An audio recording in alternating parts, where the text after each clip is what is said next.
together. So basically, when it comes to walls, you have two kinds of wall. You have a double wall, so this is a double wall, and a single wall, and that is it. And that is actually enough. So you have to plan ahead for the double wall to be like a construction part connecting connecting two pieces to get like a more structurally sound piece. Each wall has two sides, so this is one side of the double wall, and this is the other. Both, of course, have these openings that I've shown before, and they are for additional accessories such as shields, such as gargoyle heads and torches. So that is basically solid walls, or have two versions. So we have the examples of single solid walls. From one side it looks like this, from the other like this. There is an open doorway, which is useful. Here they are, open doorways, quite a lot of them.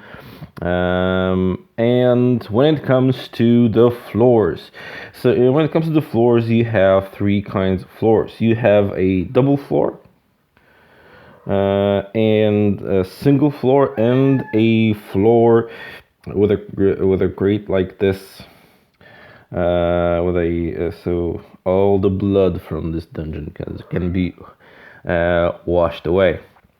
So I will keep connecting all of the other rooms to this, and I will see what I can do with the whole set I got.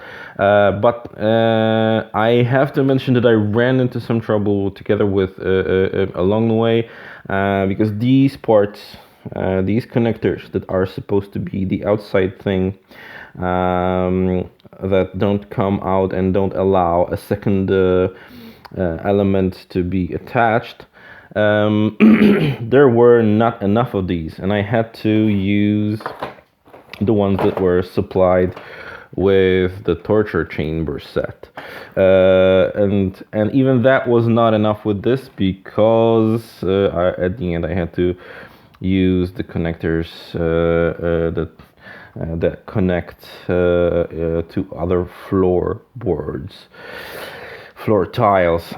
So of course this is a very useful system, and it is really good, really pretty, but you have to change your attitude when making a dungeon. I can see that now that I would not have to use as many of these, outside connectors, if I started, if I knew what the philosophy of the system is, of the of the technology, of the way of thinking of creating this dungeon.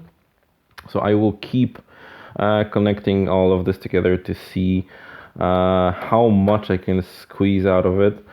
I still have 3 boxes of the torture chambers, which I can attach to this, and still the one with the closed doors. So I have 4 closed doors that I can use as walls, which I will be using for sure. So stay tuned, I will be doing more of these along the way. Thanks, bye.